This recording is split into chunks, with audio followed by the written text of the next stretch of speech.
Você já acordou às 3 da manhã sentindo que alguém estava te observando?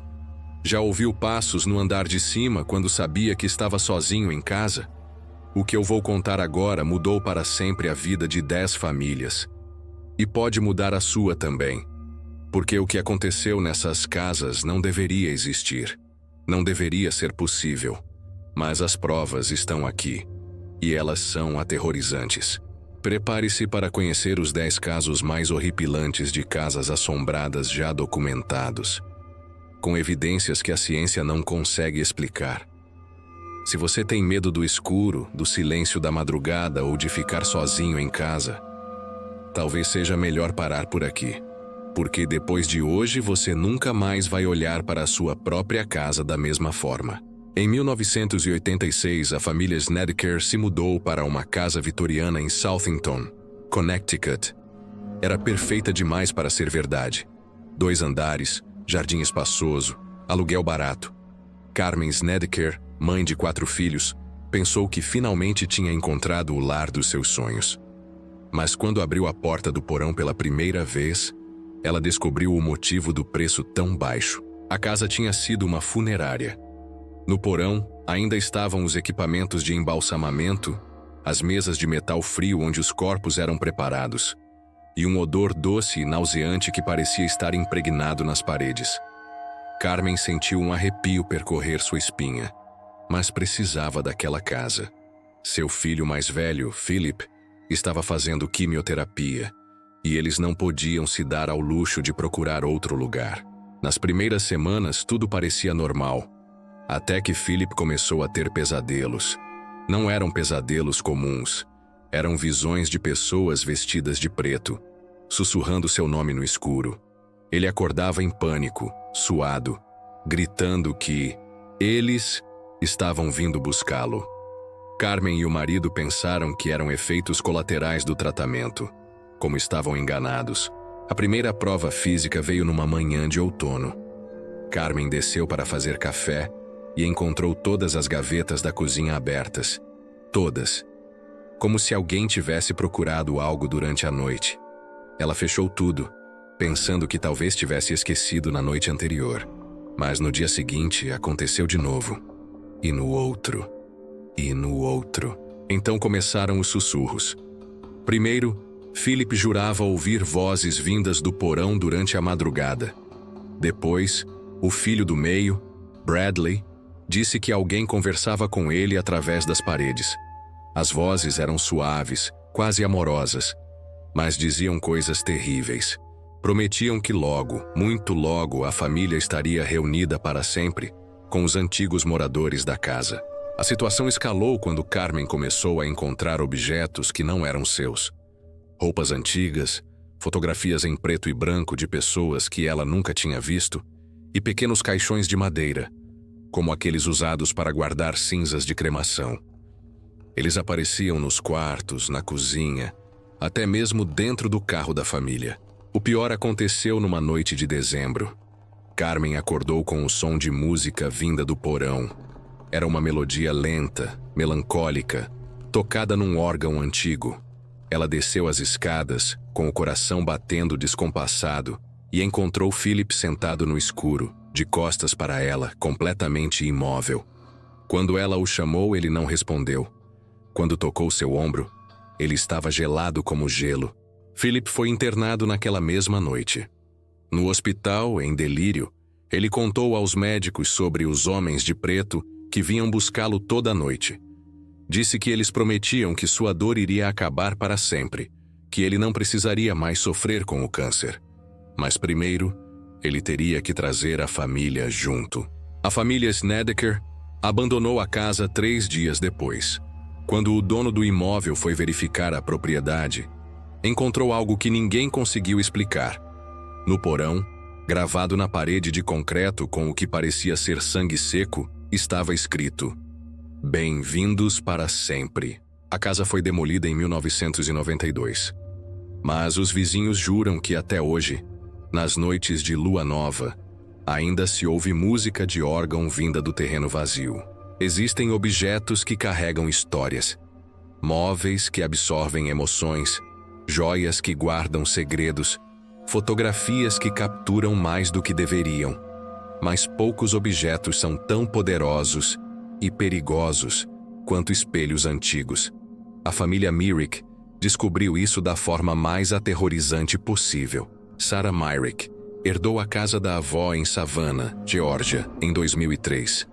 Era uma mansão do século XIX, cheia de antiguidades e memórias de família. Entre os móveis que herdou, havia um espelho de corpo inteiro, com moldura ornamentada em bronze e prata, que ficava no quarto principal há mais de 100 anos. A avó sempre dizia que era um espelho especial, mas Sarah nunca entendeu o que isso significava. Até a primeira noite que dormiu na casa, Sarah acordou às 3h17 da manhã. Ela lembra do horário exato porque olhou para o despertador. Havia alguém no quarto. Ela podia sentir uma presença, uma respiração que não era sua. Devagar, muito devagar, ela se virou e viu uma mulher de vestido branco em pé diante do espelho, escovando os cabelos. A mulher não tinha rosto. Onde deveria estar o rosto, havia apenas um vazio escuro, profundo, como um buraco na realidade. Sarah fechou os olhos, respirou fundo, e quando olhou novamente, não havia ninguém. Mas o espelho estava embaçado, como se alguém tivesse respirado sobre ele. Nos dias seguintes, Sarah tentou racionalizar o que tinha visto. Estresse da mudança, saudade da avó e imaginação trabalhando demais. Mas então, as coisas começaram a aparecer no espelho. Primeiro foram sombras, vultos escuros que se moviam pela reflexão, mesmo quando ela estava parada. Depois, rostos, dezenas deles, homens, mulheres, crianças, todos com a mesma expressão de terror nos olhos. A verdade sobre o espelho veio através de uma carta que Sarah encontrou escondida atrás de um quadro no sótão. Era da sua bisavó, escrita em 1923. Para minha descendente que encontrar esta carta. O espelho do quarto principal não é um objeto comum. Foi feito por um artesão de Nova Orleans que praticava artes sombrias. Cada reflexão que ele captura fica presa ali para sempre. Todos que morreram nesta casa ainda estão presos no espelho, esperando que alguém os ajude a encontrar o caminho. Mas cuidado, porque eles não querem ir sozinhos. Sarah deveria ter se livrado do espelho naquele exato momento. Mas havia algo hipnótico nele, algo que a atraía todas as noites. Ela começou a passar horas olhando para o próprio reflexo, conversando com as figuras que apareciam atrás dela. Elas eram gentis no início, carinhosas, contavam histórias da família, revelavam segredos, faziam companhia nas noites solitárias, até que começaram a pedir favores. Primeiro pediam para ela tocar o espelho, apenas por um segundo. Depois queriam que ela dissesse palavras estranhas, em uma língua que ela não reconhecia. Por fim, imploravam para que ela trouxesse outras pessoas para conhecer a família que vivia no reflexo. A situação saiu de controle quando Sarah convidou sua irmã, Lisa, para passar o fim de semana na casa. Na primeira noite, Lisa desapareceu. Sarah a procurou pela casa inteira. Chamou a polícia, organizou buscas. Mas Lisa tinha simplesmente sumido. Foi só na manhã seguinte que Sarah encontrou a irmã. Lisa estava dentro do espelho. Seu reflexo aparecia na superfície de vidro, mas ela não estava no quarto. Lisa gritava, batia no vidro por dentro, implorava para Sarah tirá-la de lá. Mas quando Sarah tocava o espelho, suas mãos passavam direto pelo vidro frio. Lisa estava presa na outra dimensão, junto com todas as outras vítimas do espelho. Sarah quebrou o espelho com um martelo naquela mesma manhã. Quando os cacos se espalharam pelo chão, ela ouviu dezenas de vozes gritando, como se fossem almas sendo libertadas. Lisa apareceu deitada no chão do quarto, inconsciente mas viva, sem nenhuma lembrança do que havia acontecido. Os cacos foram enterrados no quintal da casa. Mas às vezes, quando a lua está cheia, Sarah ainda vê reflexos impossíveis nas janelas da casa, como se o espelho estivesse se recompondo, pedaço por pedaço, esperando sua próxima vítima. Todo mundo conhece a história oficial da casa de Amityville. Mas o que você não sabe é que a família Lutz não foi a primeira, nem a última, a fugir aterrorizada daquela propriedade. O que eu vou contar agora nunca foi divulgado pela mídia, porque há algumas verdades que são perigosas demais para serem conhecidas. 2 anos após a família Lutz abandonar a casa, em 1977, uma jovem corretora de imóveis chamada Jennifer Walsh recebeu a missão impossível de vender a propriedade. O preço havia caído drasticamente, mas mesmo assim ninguém se interessava. Jennifer precisava do dinheiro, então aceitou ficar responsável pelo imóvel. Ela passaria os próximos 6 meses tentando encontrar compradores, e os piores 6 meses da sua vida. Na primeira semana, Jennifer notou algo estranho. A casa parecia viva. As madeiras do assoalho gemiam sem ninguém pisar nelas. As janelas se abriam sozinhas, mesmo estando trancadas. Mas o mais perturbador era a respiração. A casa respirava. Não era vento, não era o sistema de ventilação. Eram inspirações e expirações lentas, profundas, como se a própria estrutura fosse um pulmão gigantesco. Durante o dia, com clientes visitando a propriedade, tudo parecia normal. Jennifer mostrava os cômodos, destacava as qualidades arquitetônicas, tentava vender o charme histórico da casa. Mas à noite, quando ela ficava sozinha organizando papéis e tirando fotografias para o anúncio, as coisas mudavam. A primeira manifestação aconteceu numa quinta-feira chuvosa. Jennifer estava no escritório do 2º andar, preparando contratos, quando ouviu vozes vindas do andar de baixo. Eram várias pessoas conversando, rindo, como se houvesse uma festa na sala de estar. Ela desceu para verificar, pensando que talvez fossem possíveis compradores que haviam entrado sem avisar. A casa estava vazia, mas na sala de estar, as almofadas do sofá estavam amassadas, como se várias pessoas tivessem acabado de se levantar. No carpete, havia pegadas molhadas levando em direção à escada, pegadas que não eram de Jennifer. Nas semanas seguintes, Jennifer começou a documentar os fenômenos. Ela deixava gravadores espalhados pela casa durante a noite e fotografava todos os cômodos antes e depois das suas visitas. O que ela descobriu a fez questionar não apenas a casa, mas a própria realidade. As gravações capturavam conversas inteiras. Famílias discutindo, crianças brincando, casais brigando. Mas não eram as vozes dos antigos moradores conhecidos. Eram dezenas de vozes diferentes, de pessoas que pareciam ter vivido na casa ao longo de décadas. Como se a casa guardasse os ecos de todas as vidas que já haviam sido vividas ali. As fotografias revelavam ainda mais.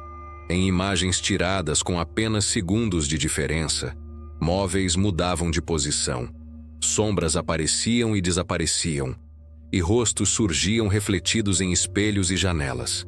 Rostos de pessoas de épocas diferentes. Alguns vestidos com roupas do século XIX, outros com trajes dos anos 1950, alguns com roupas modernas que Jennifer nunca tinha visto antes. Mas a descoberta mais perturbadora veio quando Jennifer encontrou um diário escondido atrás de uma parede falsa no porão. O diário era de 1692, escrito por uma mulher chamada Constance Whitmore. As páginas amareladas contavam a história real da propriedade. Esta terra foi amaldiçoada desde o início. Construíram a primeira casa sobre um cemitério indígena, mas isso não foi o pior. O pior foi quando descobriram que a terra se alimenta. Cada vida que termina aqui dentro se torna parte da estrutura. As paredes absorvem as almas, o solo bebe o sangue, e a casa cresce, sempre cresce. Eu sinto que meu tempo está chegando. Se alguém encontrar este diário, saiba que nós nunca vamos embora. Nós somos a casa agora. Jennifer deveria ter saído naquele exato momento, mas havia algo mais no diário. Instruções.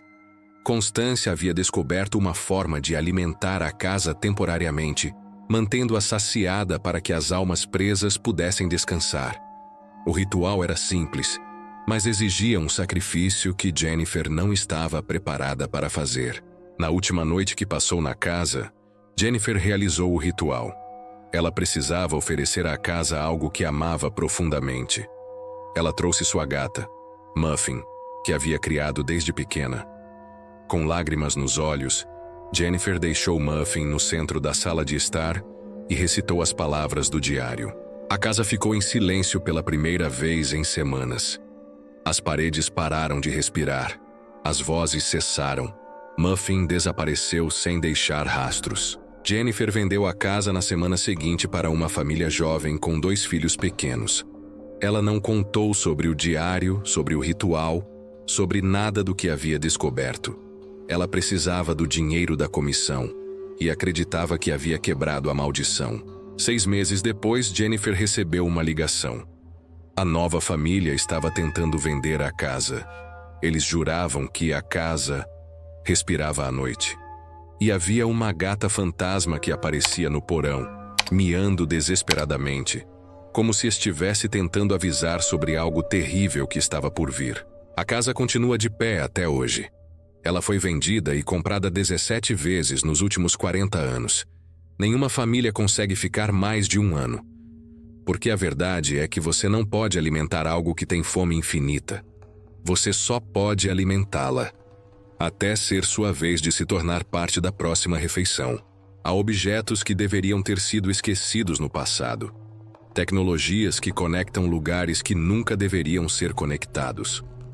Em 1998, a família Rodrigues se mudou para uma casa de 2 andares em Lancaster, Pensilvânia, e encontrou no porão algo que mudaria suas vidas para sempre.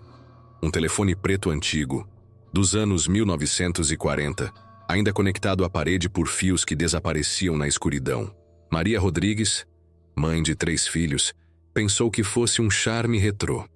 O telefone funcionava perfeitamente, com um tom claro e nítido. Ela até brincou com os vizinhos, dizendo que tinha uma linha direta com o passado. Como ela estava certa, e como isso era aterrorizante. A primeira ligação estranha chegou numa terça-feira, às 11h23 da noite. Maria estava lavando louça quando ouviu o telefone tocar. Era um toque diferente do telefone moderno da família. Mais agudo, mais desesperado. Ela desceu ao porão e atendeu. Alô, alô, alguém pode me ouvir? Por favor, eu preciso falar com minha família. Eu não deveria ter morrido ainda. Foi um erro. Foi um erro. A ligação caiu. Maria ficou parada no porão escuro, com o coração acelerado. Era uma pegadinha? Um trote? Mas havia algo na voz. Um desespero real, profundo, que a fez questionar se realmente tinha sido uma brincadeira. Nas semanas seguintes, as ligações se tornaram frequentes. Sempre à noite, sempre no telefone antigo. Eram pessoas diferentes. Homens, mulheres, crianças. Todos com histórias similares. Todos diziam ter morrido muito cedo, em circunstâncias que não conseguiam aceitar. Acidentes de carro, ataques cardíacos, doenças súbitas. Mortes que os pegaram desprevenidos. Maria começou a anotar as ligações. Nomes, datas, detalhes que os ligadores forneciam. Ela pesquisava online, consultava arquivos de jornal, visitava cemitérios e descobriu algo que a deixou sem dormir por semanas. Todas as pessoas que ligavam realmente existiram. E todas morreram exatamente como descreveram. O caso mais chocante foi de uma criança de 8 anos chamada Timothy Fletcher. Ele ligou numa noite chuvosa de outubro, chorando, dizendo que tinha se perdido no parque e não conseguia encontrar os pais. Timothy deu detalhes específicos. Estava usando uma camiseta vermelha do Superman, tênis azuis e carregava um carrinho de brinquedo amarelo. Maria pesquisou e encontrou a notícia. Timothy Fletcher, 8 anos, desapareceu no Parque Municipal de Lancaster em 1962. Seu corpo foi encontrado 3 dias depois, em um riacho próximo, vestindo exatamente as roupas que havia descrito. A matéria mencionava que ele estava carregando um carrinho de brinquedo amarelo quando foi visto pela última vez. Mas o telefone não apenas recebia ligações, ele também fazia. Maria descobriu isso quando sua conta telefônica chegou no final do mês. Havia centenas de ligações para números que ela nunca tinha discado, todas feitas do telefone antigo, sempre durante a madrugada. Quando ela ligava de volta para esses números, ouvia mensagens aterrorizantes. Eram funerárias, cemitérios e necrotérios, todos de décadas passadas, com atendentes que falavam como se ainda estivessem em funcionamento. O mais perturbador aconteceu quando Maria recebeu uma ligação de sua própria mãe, que havia morrido 5 anos antes. A voz era exatamente como ela lembrava, carinhosa e preocupada. Maria, minha filha, você precisa tirar sua família dessa casa. O telefone não é apenas um telefone, é um portal.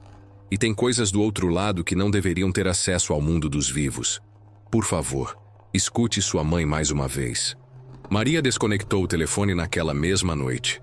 Mas, na manhã seguinte, ele estava funcionando novamente. Os fios misteriosamente reconectados à parede. Ela cortou os fios com um alicate. Eles se regeneraram durante a noite. Ela quebrou o aparelho com um martelo. Ele apareceu intacto no dia seguinte, como se nada tivesse acontecido. A solução veio através de uma ligação final. Era um homem idoso com voz calma e sábia, que se apresentou como o Guardião. Ele explicou que o telefone havia sido instalado em 1943 por um técnico que praticava necromancia. O aparelho foi construído com materiais especiais, fios de cobre bentos com sangue, circuitos gravados com símbolos ocultistas e um receptor que havia sido exposto à radiação de cemitérios. O Guardião deu instruções específicas para neutralizar o telefone. Maria precisava enterrá-lo numa encruzilhada, à meia-noite, durante a lua nova, junto com fotos de todas as pessoas que haviam ligado. Apenas assim as almas presas poderiam encontrar o caminho para o descanso eterno. Maria seguiu as instruções exatamente como foi orientada. Ela cavou um buraco profundo na encruzilhada mais próxima da casa, depositou o telefone junto com todas as fotos que havia coletado e recitou uma oração para que as almas encontrassem paz. Por 3 meses, tudo ficou em silêncio, até que Maria recebeu uma carta dos novos proprietários da casa, onde ela havia morado anteriormente. Eles haviam encontrado um telefone antigo enterrado no quintal e queriam saber se ela sabia algo sobre as ligações estranhas que vinham recebendo toda a noite. O telefone estava ativo novamente, e agora ele tinha muito mais vozes para oferecer, incluindo a de todas as pessoas que tentaram destruí-lo ao longo dos anos. Algumas casas desafiam as leis da física. Tem corredores que levam a lugar nenhum, portas que abrem para paredes sólidas e escadas. Escadas que nunca terminam. A família Morrison descobriu isso quando compraram uma casa vitoriana em Portland, Oregon, em 2001. Era uma propriedade linda, com 3 andares e uma arquitetura impressionante. Mas havia algo na escada principal que ninguém conseguia explicar. David Morrison era engenheiro, um homem de ciência que acreditava apenas no que podia medir e calcular. Quando se mudou para a casa com a esposa, Linda, e os gêmeos de 12 anos, Jake e Emma, ele estava determinado a restaurar cada detalhe da propriedade histórica.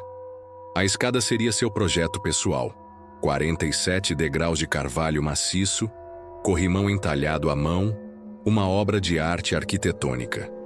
Nos primeiros dias, Davy passou horas medindo cada degrau, calculando proporções, fazendo anotações detalhadas para a restauração. Era aí que a matemática começava a não fazer sentido. Quando ele subia contando os degraus, sempre chegava a 47.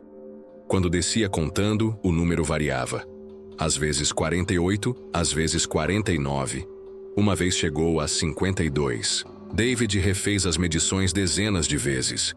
Usou trena, nível laser, até mesmo GPS para mapear a estrutura. Cada medição confirmava.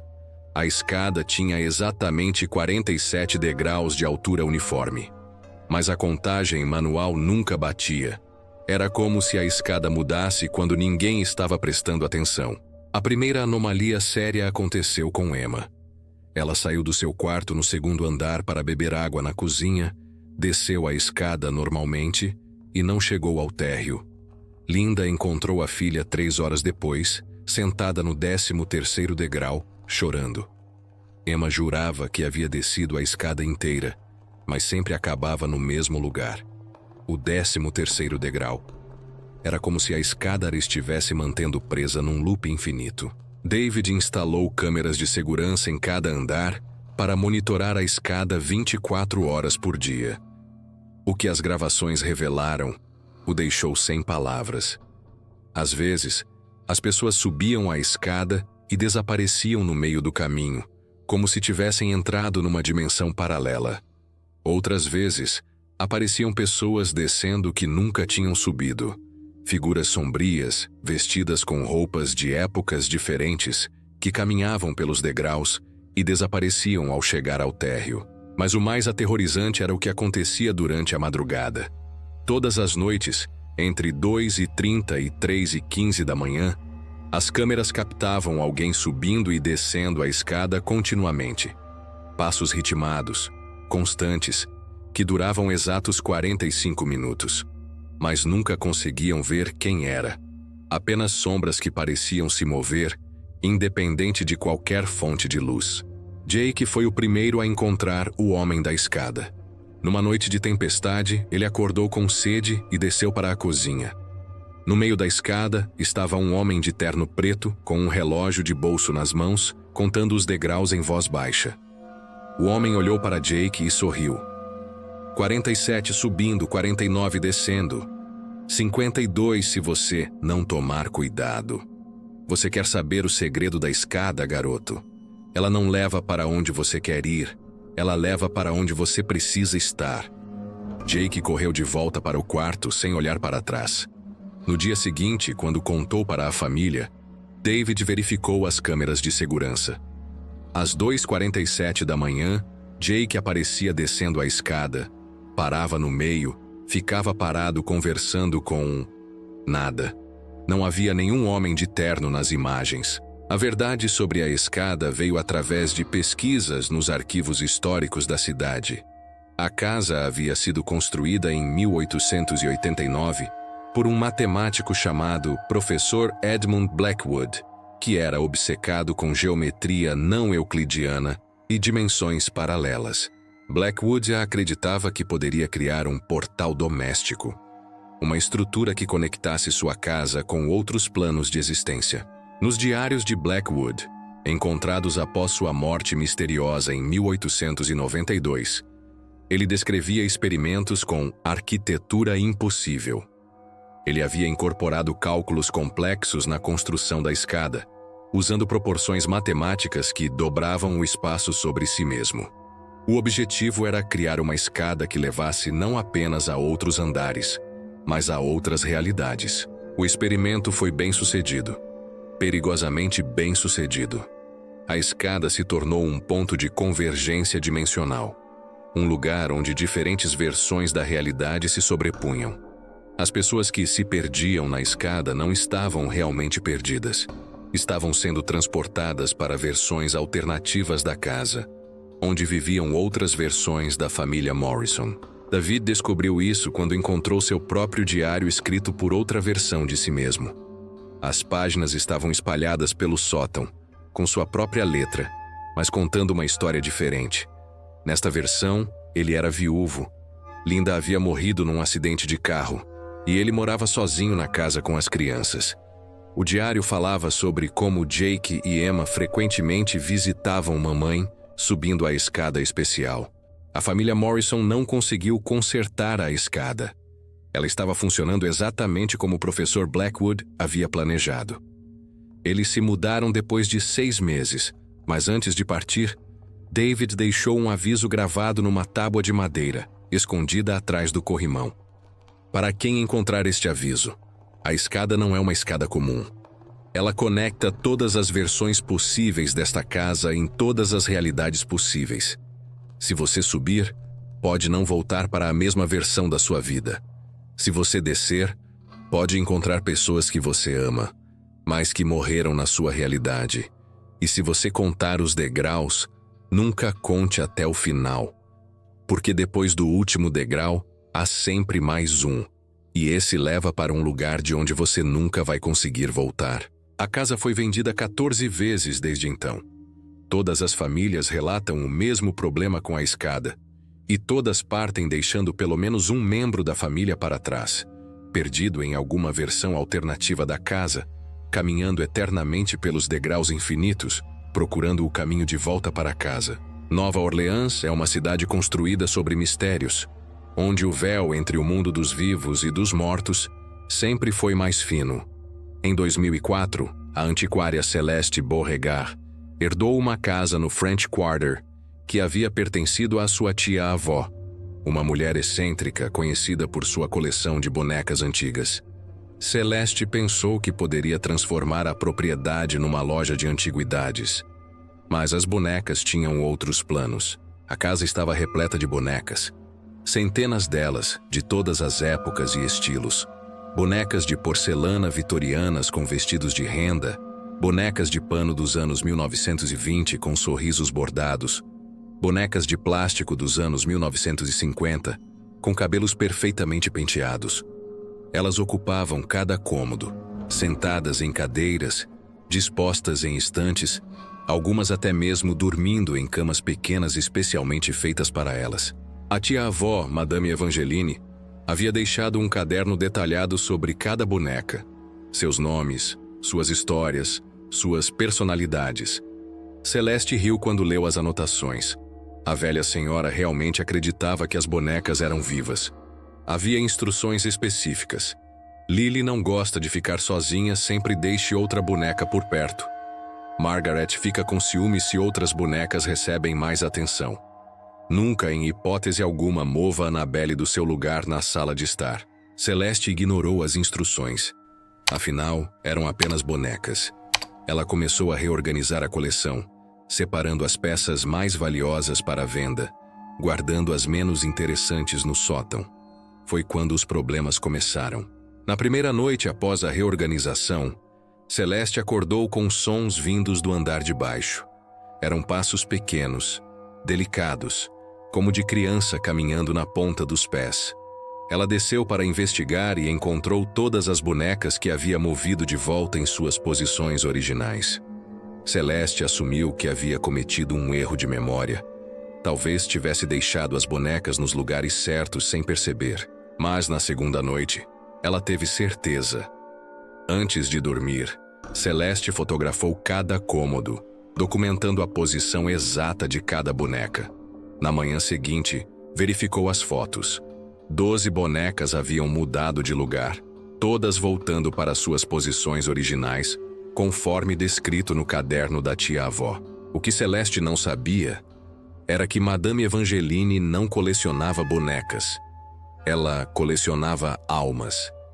Cada boneca da coleção havia sido habitada através de rituais voodoo que a velha senhora aprendera com uma sacerdotisa haitiana nos anos 1940. As bonecas não eram apenas recipientes de espíritos aleatórios. Cada uma guardava a alma de uma criança que havia morrido na região ao longo de um século. A descoberta mais assustadora veio quando Celeste encontrou o diário secreto de Madame Evangeline escondido atrás de uma parede falsa no porão. As páginas revelavam a verdade sinistra sobre a coleção. As crianças perdidas de Nova Orleans precisam de um lar. Elas vagam pelas ruas, pelos cemitérios, pelos pântanos, procurando suas famílias. Eu ofereço a elas um corpo novo, bonito, durável. Em troca, elas me fazem companhia e protegem a casa. É um acordo justo. Elas não envelhecem, não sofrem, não sentem dor. Apenas continuam sendo crianças para sempre. O diário listava cada adoção.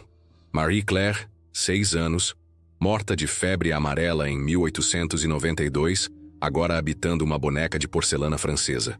Thomas, 8 anos, afogado no Mississippi em 1923, vivendo numa boneca de pano com suspensórios. Sarah, 4 anos, vítima de um incêndio em 1956, incorporada numa boneca de plástico com cabelos loiros. Celeste deveria ter saído correndo. Mas havia algo hipnótico na casa, como se as próprias paredes a impedissem de partir. As bonecas começaram a se comunicar com ela, primeiro através de pequenos gestos. Uma boneca piscando quando ninguém estava olhando, outra movendo ligeiramente a cabeça. Depois, através de sussurros que ela ouvia durante a madrugada, vozes de crianças chamando seu nome com carinho. As crianças bonecas eram afetuosas e carinhosas com Celeste. Elas moviam objetos para ajudá-la, reorganizavam a casa durante a noite, até mesmo deixavam pequenos presentes em sua cama. Flores colhidas no quintal, pedrinhas coloridas, desenhos feitos com giz em papel velho. Celeste começou a conversar com elas, a tratá-las como a tia-avó fazia, como se fossem crianças reais. O problema surgiu quando Celeste trouxe visitas para casa. As bonecas ficavam possessivas, ciumentas. Elas não queriam compartilhar sua nova mamãe com ninguém. A primeira vítima foi o namorado de Celeste, Marcos. Ele passou a noite na casa e acordou coberto de pequenos arranhões, como se dezenas de unhas minúsculas tivessem o atacado durante o sono. Na manhã seguinte, todas as bonecas estavam dispostas em círculo ao redor da cama, olhando para Marcos com suas faces inexpressivas, mas de alguma forma ameaçadoras. A situação escalou quando a irmã de Celeste, Patrícia, veio visitá-la com a filha pequena, Amy, de 5 anos. As bonecas imediatamente se interessaram por Amy, uma criança real para brincar. Durante a tarde, Amy desapareceu da sala de estar onde estava brincando. A família a procurou pela casa inteira.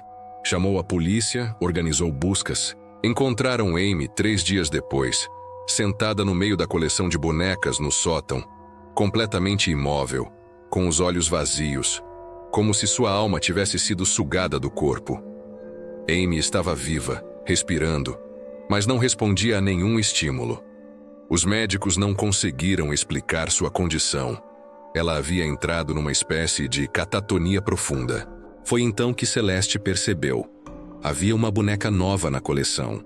Uma boneca que não estava lá antes, com características muito semelhantes às de Amy. Cabelos castanhos, olhos verdes, vestindo roupas idênticas às que Amy usava no dia do desaparecimento. E quando Celeste olhava nos olhos da boneca, ela via Amy olhando de volta, presa, desesperada, tentando gritar, mas sem conseguir emitir som. Celeste tentou quebrar a boneca, queimá-la, enterrá-la. Mas a cada tentativa, Amy ficava mais fraca, mais próxima da morte. As duas estavam conectadas. Para libertar Amy, Celeste precisaria encontrar outra forma. A solução veio através da sacerdotisa Vodou, que havia ensinado Madame Evangeline décadas atrás. A mulher, agora com mais de 90 anos, ainda vivia nos pântanos fora da cidade. Ela explicou que as almas só poderiam ser libertadas se alguém voluntariamente tomasse seus lugares. Alguém que amasse as crianças o suficiente para sacrificar sua própria liberdade pela delas. Celeste fez a escolha na mesma noite. Ela reuniu todas as bonecas na sala de estar, acendeu velas em círculo e recitou as palavras que a sacerdotisa havia ensinado. Uma por uma, as crianças foram libertadas de suas prisões de porcelana, pano e plástico. Elas apareceram brevemente como espíritos luminosos, sussurraram "obrigado" para Celeste e desapareceram em paz. Amy acordou no hospital no dia seguinte, completamente recuperada, sem lembrança alguma do que havia acontecido. Mas Celeste nunca mais foi vista. A polícia encontrou a casa vazia, com todas as bonecas quebradas no chão da sala de estar. Todas, exceto uma boneca nova, adulta, com cabelos negros e olhos castanhos, vestindo o mesmo tipo de roupa que Celeste usava. Uma boneca com uma expressão serena no rosto, como se tivesse encontrado finalmente a paz, mesmo que fosse numa forma diferente. A casa foi lacrada pela cidade, mas às vezes moradores do French Quarter juram ouvir uma mulher cantando canções de ninar vindas da propriedade abandonada, como se alguém ainda estivesse cuidando de crianças que há muito tempo deveriam ter encontrado o descanso eterno. Edifícios antigos guardam segredos em seus elevadores. cabos que rangem, contam histórias de acidentes, botões gastos pelo toque de milhares de pessoas, espelhos que refletiram as últimas expressões de quem nunca chegou ao destino pretendido. O Park Manor Apartments, em Chicago, tinha um elevador que ninguém conseguia explicar, porque levava para um andar que oficialmente não existia. Rachel King se mudou para o Park Manor em 2005, atraída pelo preço baixo e pela localização conveniente. Era um prédio Art Deco dos anos 1920, com 12 andares oficiais e apartamentos espaçosos. Rachel alugou um estúdio no 8º andar e rapidamente se acostumou com as peculiaridades do edifício. Encanamentos barulhentos, aquecimento temperamental e um elevador antigo que às vezes fazia suas próprias escolhas. O elevador tinha uma característica estranha. Ocasionalmente, ele parava em andares que não haviam sido selecionados. Rachel aprendeu a conviver com isso. Às vezes ele parava no 5º andar sem motivo, outras vezes no 9º. Era irritante, mas ela assumiu que eram falhas mecânicas de um sistema obsoleto. Até que uma noite, voltando tarde do trabalho, Rachel entrou no elevador e apertou o botão do 8º andar. O elevador subiu normalmente, mas em vez de parar no 8º, continuou subindo. 9º andar, 10º, 11º, 12º e então, impossível, 13º. As portas se abriram com um rangido metálico, revelando um corredor que Rachel nunca tinha visto. Era idêntico aos outros corredores do prédio. Mesmo carpete vermelho desbotado, mesma iluminação amarelada, mesmas portas de apartamento numeradas. Mas havia algo profundamente errado. O ar estava mais frio, mais denso, como se fosse mais difícil de respirar. E havia um silêncio absoluto, não os sons normais de um prédio habitado. Rachel sabia que o Park Manor tinha apenas 12 andares. Ela havia visto o prédio por fora dezenas de vezes. Mas ali estava ela, claramente num 13º andar que não deveria existir. Ela deu alguns passos para fora do elevador, apenas para confirmar que não estava sonhando. O corredor se estendia em ambas as direções, com apartamentos numerados 13A, 13B, 13C, exatamente como nos outros andares. Mas quando ela se aproximou da porta 13A e encostou o ouvido, não ouviu nada. Nenhum som de televisão, conversa, ou mesmo o ronco silencioso de eletrodomésticos. Ela bateu na porta, nenhuma resposta. Tentou a maçaneta, estava aberta. O apartamento 13A era uma réplica exata do seu próprio apartamento no 8º andar, mas como se fosse uma versão abandonada há décadas. Os móveis eram os mesmos, mas cobertos de poeira. As cortinas eram idênticas, mas desbotadas e rasgadas. Na mesinha de centro, havia revistas com datas dos anos 1970, como se o tempo tivesse parado décadas atrás. Mas o mais perturbador estava na geladeira. Havia fotos presas com ímãs, fotos de Rachel, mas não eram fotos que ela lembrava de ter tirado. Ela se via em lugares onde nunca estivera, com pessoas que nunca conhecera, vivendo momentos que nunca aconteceram. Uma das fotos mostrava Rachel usando um vestido de noiva, sorrindo ao lado de um homem que ela não reconhecia. Outra a mostrava grávida, com as mãos na barriga, radiante de felicidade. Rachel saiu do apartamento correndo e apertou freneticamente o botão do elevador. Quando as portas se abriram, ela entrou e apertou o botão do térreo repetidamente. O elevador desceu normalmente, passando pelo 12º, 11º, 10º, mas pulou o 8º andar. Quando as portas se abriram, Rachel estava no térreo. Nos dias seguintes, Rachel pesquisou a história do Park Manor. Descobriu que o prédio havia sido construído com 13 andares em 1923, mas o 13º andar foi oficialmente removido após uma série de mortes misteriosas em 1975. 3 residentes do 13º andar morreram no período de uma semana: um ataque cardíaco, um acidente doméstico e um suicídio. Todos eram pessoas jovens e saudáveis, sem histórico de problemas de saúde ou mentais. O proprietário do prédio na época Assustado com as mortes e com a dificuldade de alugar apartamentos no 13º andar, decidiu apagar o andar da existência oficial. Removeu os números das portas, desconectou a eletricidade e a água e instruiu o elevador para pular do 12º para o que passou a ser chamado de 12º andar e meio, mas que na verdade era o antigo 13º. Mas Rachel descobriu que o 13º andar nunca realmente desapareceu. Ele continuou existindo numa espécie de limbo arquitetônico, acessível apenas ocasionalmente através do elevador antigo. E as pessoas que moraram lá, elas também nunca saíram realmente. Isso explicou as fotos. Rachel estava vendo versões alternativas da sua própria vida. Versões onde ela havia feito escolhas diferentes, conhecido pessoas diferentes, vivido experiências diferentes. O 13º andar era um lugar onde todas as possibilidades existiam simultaneamente, onde cada decisão não tomada se manifestava como uma realidade paralela. O elevador começou a levar Rachel para o 13º andar com mais frequência. Às vezes, ela tentava evitá-lo, usando as escadas, mas o elevador a chamava. Ela ouvia o barulho das portas abrindo e fechando, mesmo quando ninguém o estava usando. Numa dessas visitas, Rachel encontrou outras versões de si mesma. Elas viviam nos diferentes apartamentos do 13º andar, cada uma representando uma escolha de vida diferente. Havia uma Rachel que se tornara médica, outra que se mudara para Paris, uma que nunca saíra da cidade natal e uma que havia morrido jovem. Esta última Rachel, pálida e transparente como um fantasma, aproximou-se dela no corredor. Você não deveria estar aqui. Este andar é para as possibilidades que nunca se realizaram, para os caminhos que nunca foram percorridos.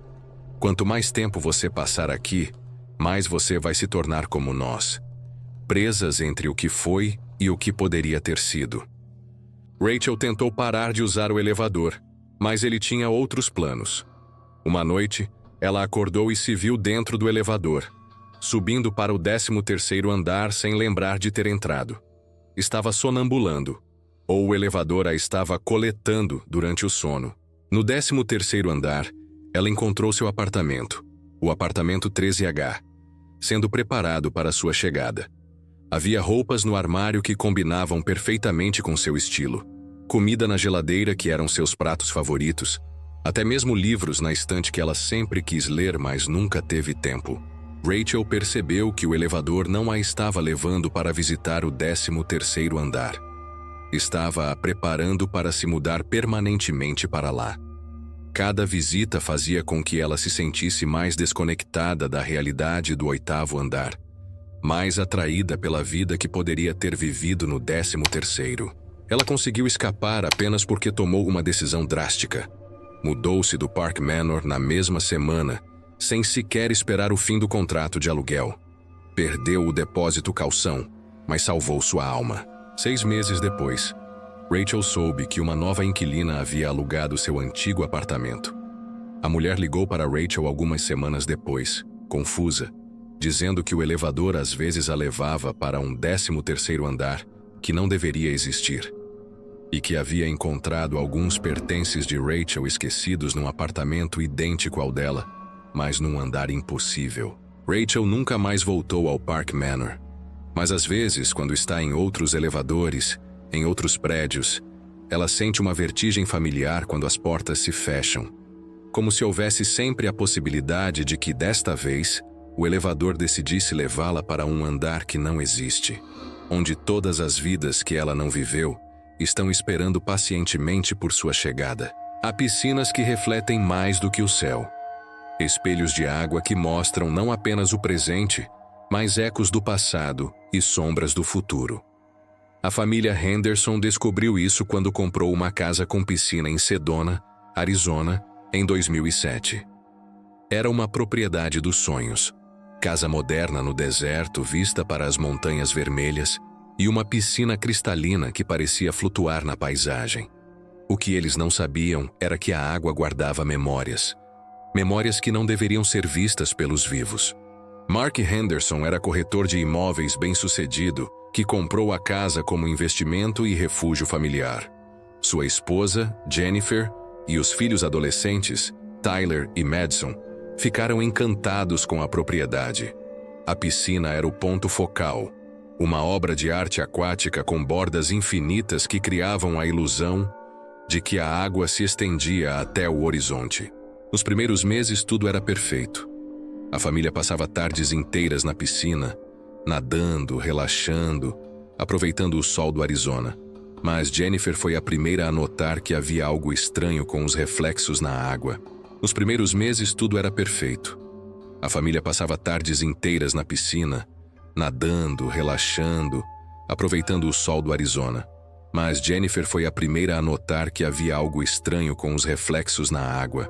Durante o entardecer, quando o sol estava baixo e a luz dourada incidia sobre a superfície da água, Jennifer via figuras que não correspondiam às pessoas ao redor da piscina.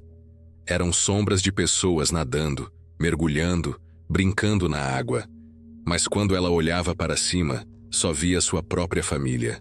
Inicialmente, Jennifer pensou que fossem truques de luz, reflexos dos galhos das árvores próximas ou nuvens passageiras. Mas as figuras eram muito específicas, muito humanas. Uma noite, ela viu claramente uma mulher de vestido longo nadando no fundo da piscina, seus cabelos ondulando graciosamente na água. Quando Jennifer mergulhou para investigar, não havia ninguém lá.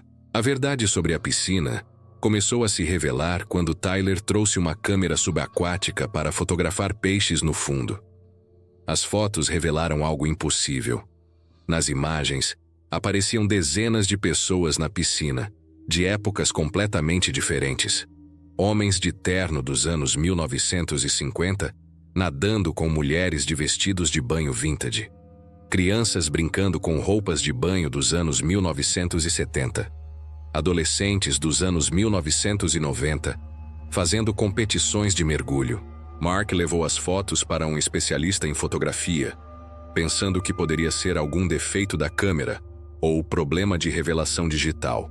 Mas o técnico confirmou. As imagens eram reais. Não havia manipulação ou sobreposição.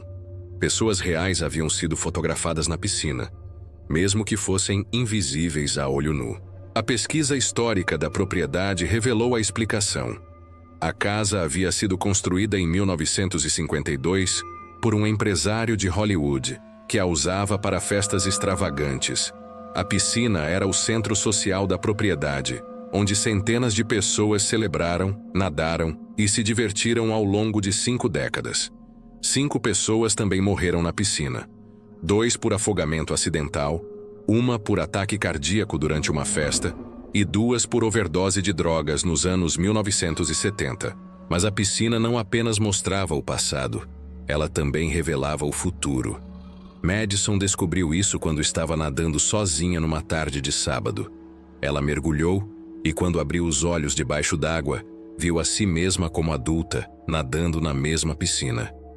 A versão adulta de Madison tinha cabelos mais compridos, usava um anel de casamento e estava claramente grávida.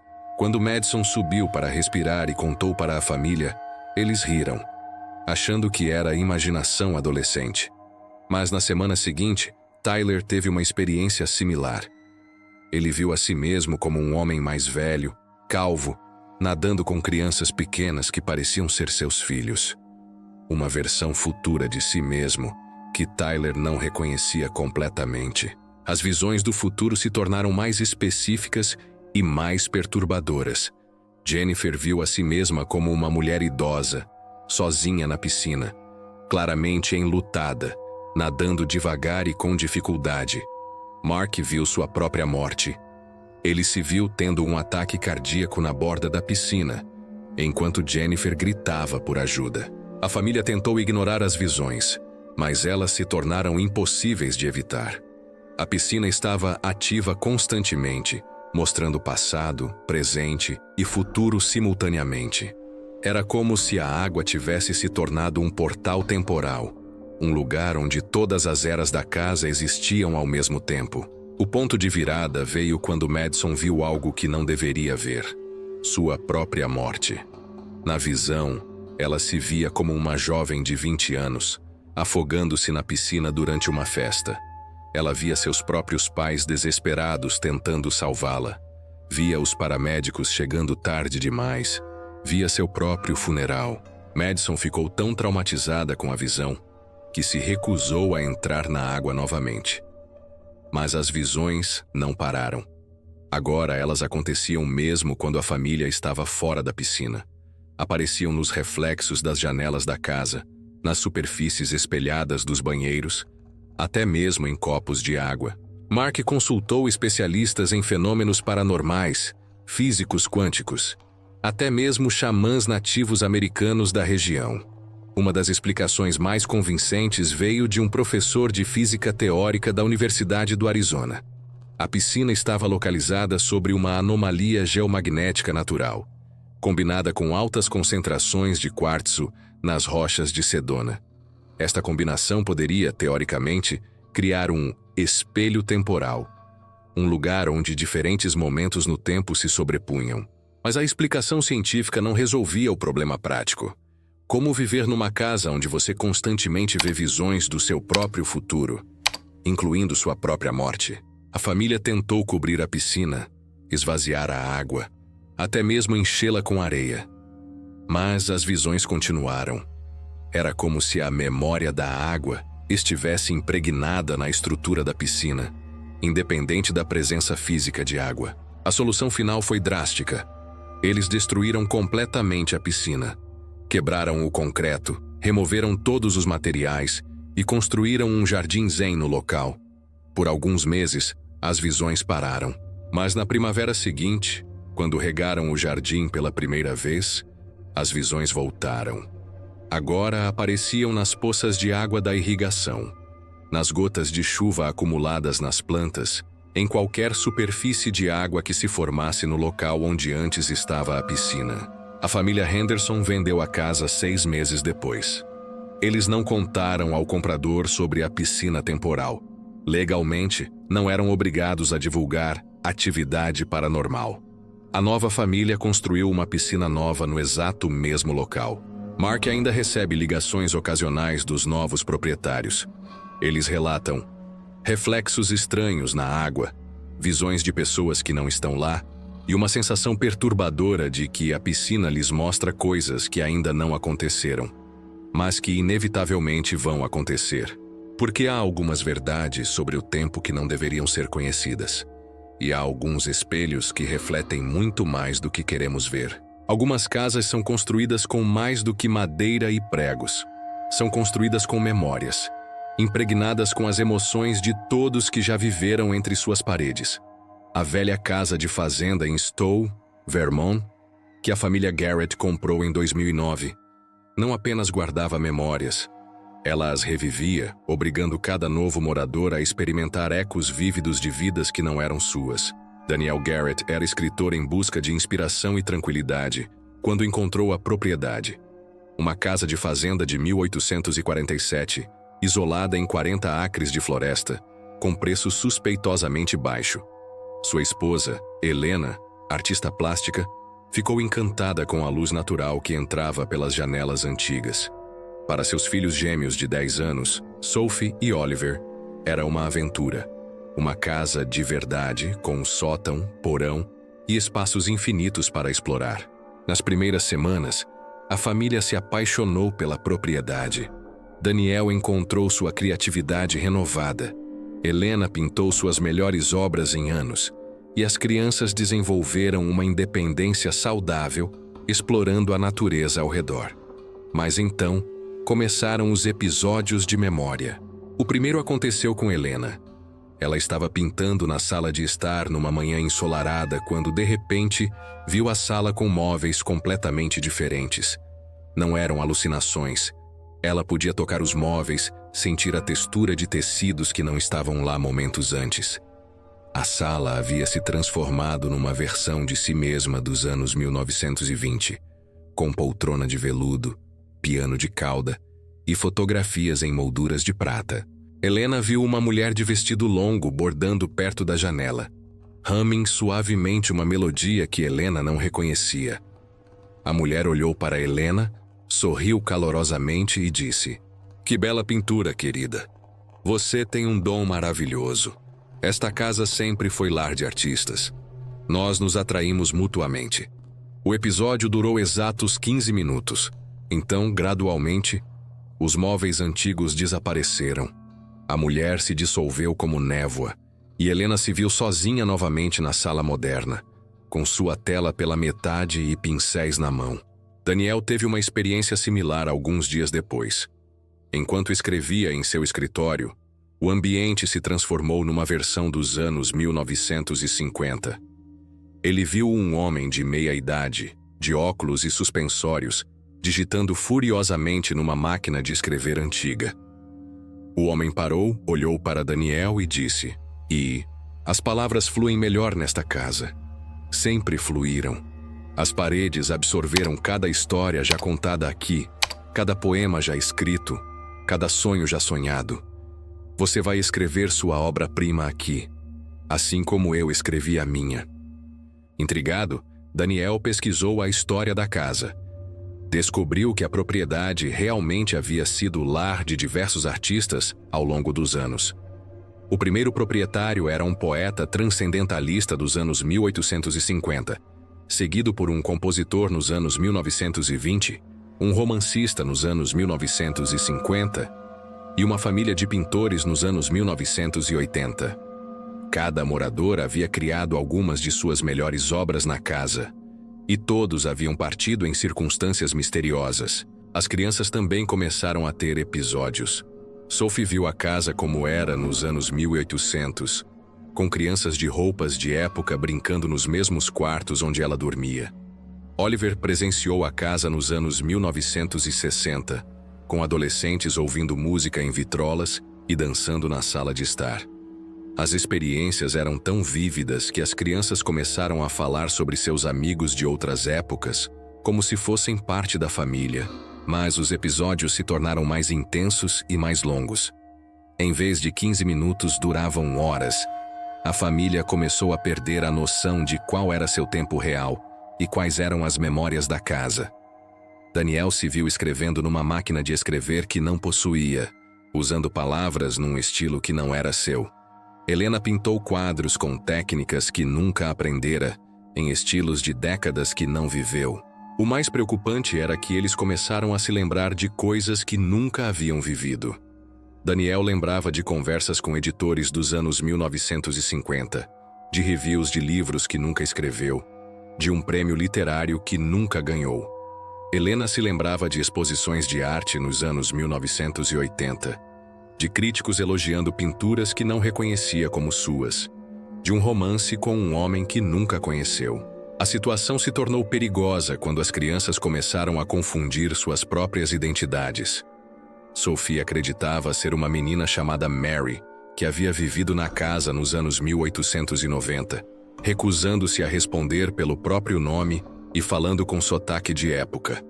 Oliver insistia que era Thomas, um garoto dos anos 1920, e começou a procurar por seus pais verdadeiros que haviam morrido na epidemia de gripe de 1918.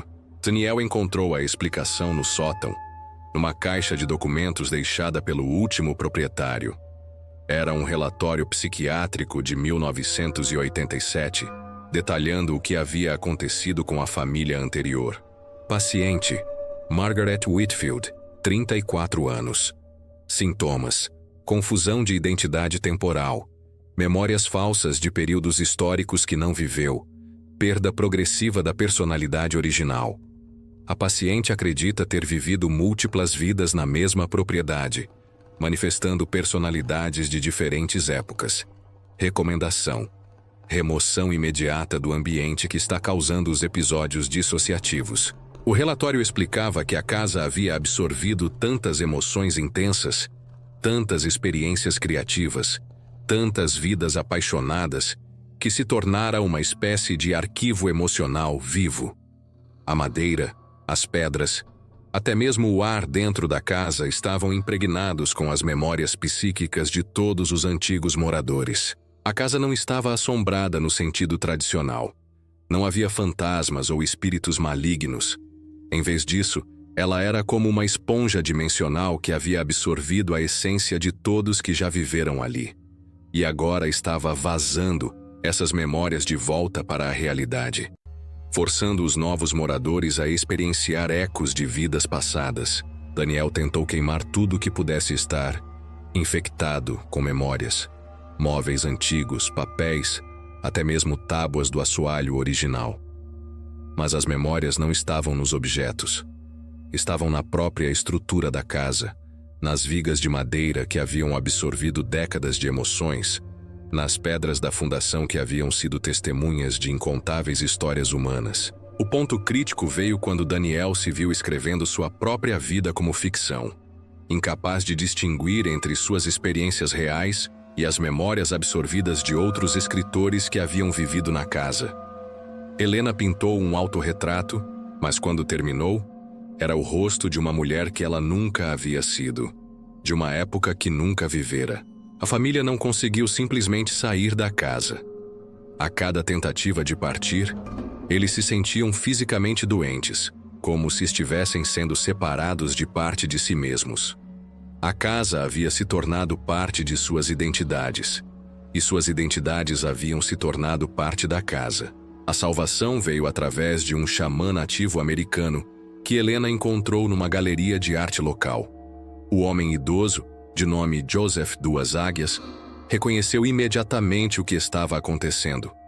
Ele explicou que a terra onde a casa estava construída era um lugar de memória sagrado para sua tribo, um local onde os espíritos dos ancestrais vinham compartilhar suas experiências com os vivos. A casa foi construída sobre um portal espiritual natural. Não é maligno. É apenas poderoso demais para mentes que não foram preparadas. Vocês estão sendo alimentados com sabedoria de gerações, mas suas almas não conseguem processar tanto conhecimento de uma vez. Joseph realizou um ritual de limpeza temporal, uma cerimônia de 3 dias que separou as memórias da casa das identidades da família. Usando sage, tabaco sagrado e cânticos ancestrais, ele criou uma barreira psíquica que permitiu que cada membro da família recuperasse sua própria personalidade. O ritual funcionou, parcialmente. A família recuperou suas identidades principais, mas mantiveram fragmentos das memórias absorvidas. Daniel descobriu que havia desenvolvido talentos de escrita que nunca possuíra antes. Helena podia pintar em estilos que nunca estudara. As crianças falavam palavras em línguas que nunca aprenderam. Eles se mudaram da casa uma semana após o ritual, mas guardaram as lembranças emprestadas como presentes. Daniel usou as experiências dos escritores anteriores para criar sua obra-prima, um romance que se tornou best-seller nacional. Helena organizou exposições usando técnicas que absorveu das artistas do passado. A casa continua de pé, ainda à venda com o preço cada vez mais baixo. A imobiliária local parou de mostrar a propriedade depois que 3 corretores diferentes relataram confusão temporal após passar mais de 1 hora dentro da casa. Mas às vezes, Daniel e Helena voltam à região só para olhar a casa à distância. Eles juram que podem ver luzes nas janelas à noite, sombras se movendo entre os cômodos, como se todas as versões passadas da casa existissem simultaneamente. Como se todos os artistas que já viveram ali ainda estivessem lá, criando suas obras-primas numa dimensão paralela, esperando que alguém novo venha se juntar à comunidade criativa eterna. Porque há casas que não apenas abrigam corpos, elas coletam almas.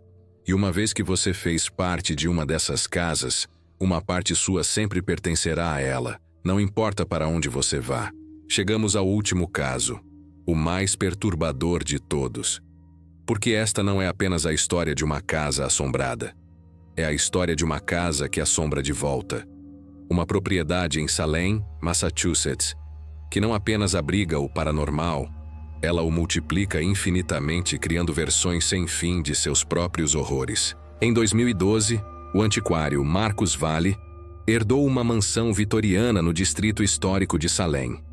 Era uma propriedade imponente de 1692, o mesmo ano dos famosos julgamentos das bruxas, com 3 andares, 15 cômodos e uma característica arquitetônica única: espelhos embutidos nas paredes de cada ambiente. Não eram espelhos decorativos comuns, mas painéis espelhados que cobriam paredes inteiras, criando a ilusão de que a casa era infinitamente maior do que realmente era. Marcos, especialista em antiguidades com conhecimento profundo sobre objetos históricos, ficou fascinado pela casa. Os espelhos eram obras de arte, alguns com molduras barrocas entalhadas à mão, outros com gravações em prata que pareciam contar histórias visuais. Ele decidiu transformar a propriedade numa galeria de antiguidades, usando os espelhos como peças centrais da decoração. Foi quando Marcos descobriu que os espelhos não eram apenas decorativos. Eles eram funcionais, mas não refletiam apenas imagens. Eles refletiam possibilidades, criando versões infinitas da realidade, cada uma ligeiramente diferente da anterior. A primeira anomalia aconteceu durante a renovação. Marcos estava sozinho na casa, catalogando os espelhos para seguro, quando notou que sua reflexão num dos espelhos da sala de estar estava fazendo algo diferente do que ele estava fazendo. Enquanto Marcos segurava um bloco de anotações, sua reflexão estava escrevendo num livro antigo. Quando ele acenou com a mão direita, sua reflexão acenou com a esquerda. Marcos assumiu que era uma distorção óptica causada pela idade dos espelhos. Mas quando começou a prestar mais atenção, percebeu que cada espelho mostrava uma versão ligeiramente diferente de si mesmo. No espelho da sala de jantar, ele usava roupas diferentes. No espelho do corredor, tinha barba. No espelho da biblioteca, estava mais jovem. A verdade sobre a casa se revelou através de documentos históricos que Marcos encontrou escondidos atrás de um espelho no sótão. A casa havia pertencido a Constance Blackwood, uma mulher acusada de bruxaria durante os julgamentos de 1692, mas que conseguiu escapar da condenação devido à sua riqueza e influência política. Constance não era uma bruxa no sentido tradicional. Ela era uma estudiosa de física dimensional, séculos antes dessas teorias serem formalmente desenvolvidas. Ela acreditava que existiam infinitas versões de cada pessoa, vivendo vidas infinitamente diferentes em realidades paralelas. Seu objetivo era criar uma forma de acessar essas outras versões de si mesma. Do diário de Constance Blackwood, 1692. Cada espelho é uma janela para uma possibilidade diferente. Construí esta casa como um nexo dimensional, onde todas as versões de mim mesma podem se encontrar e compartilhar conhecimento. Quando eu morrer, minhas outras versões continuarão vivendo através dos espelhos.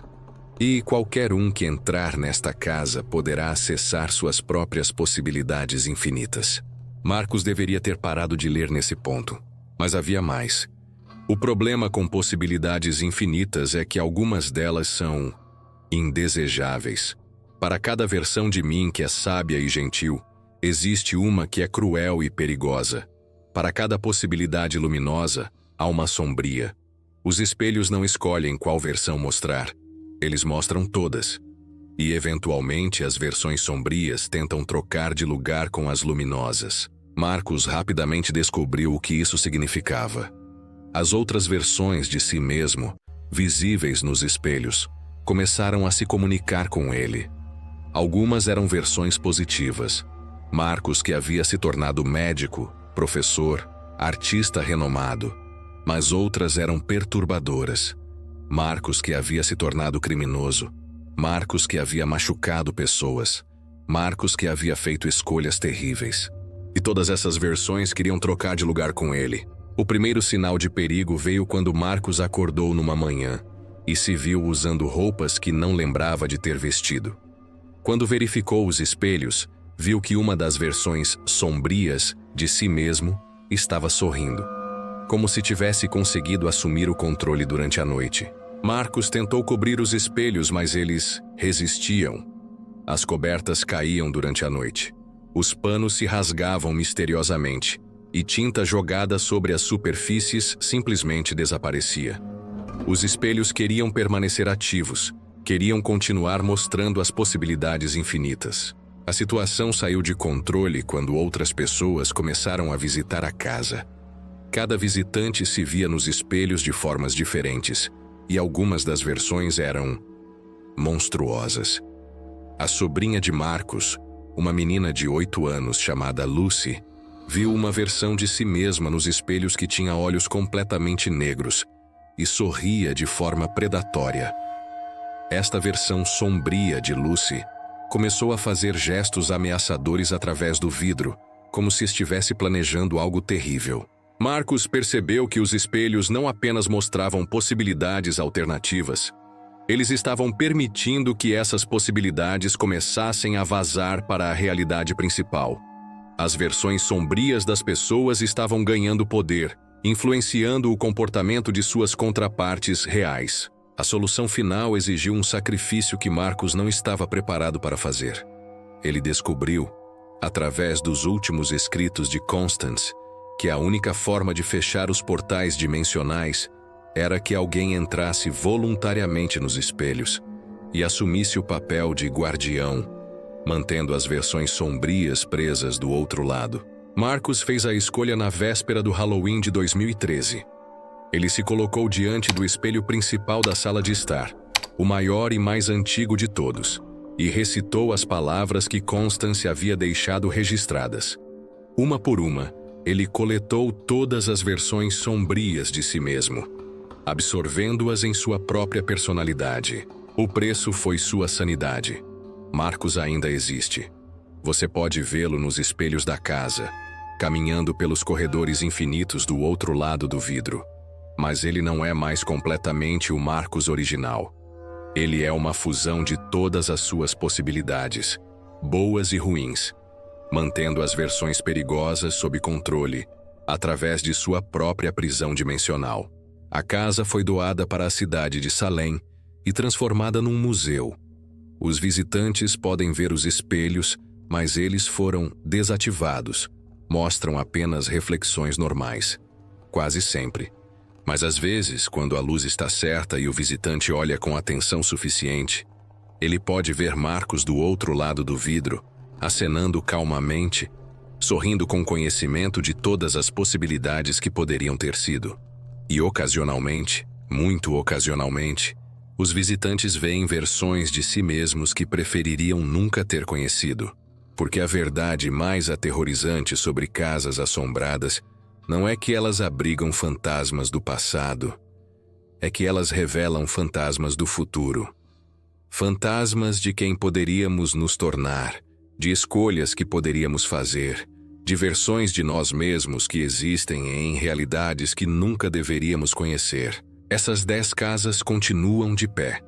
Algumas foram demolidas, outras abandonadas, algumas transformadas em museus ou vendidas para famílias que não conhecem suas histórias. Mas todas elas mudaram as vidas das pessoas que passaram por suas portas de forma irreversível.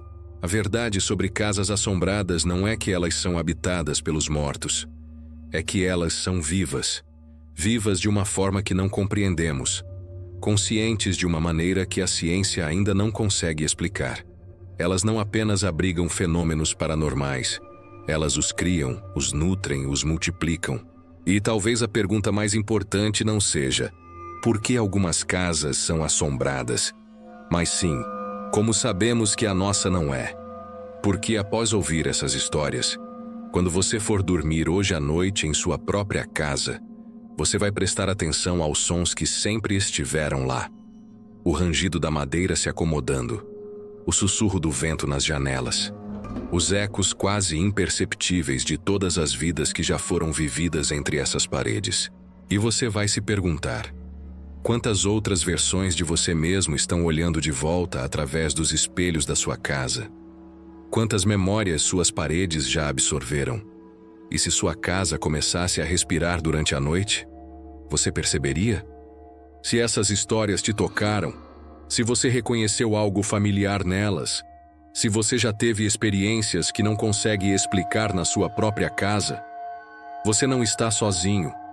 Milhões de pessoas vivem em casas que guardam segredos, que abrigam mistérios, que são mais do que apenas estruturas de madeira e concreto. Conte sua história nos comentários. Compartilhe este vídeo com alguém que precisa ouvir essas verdades.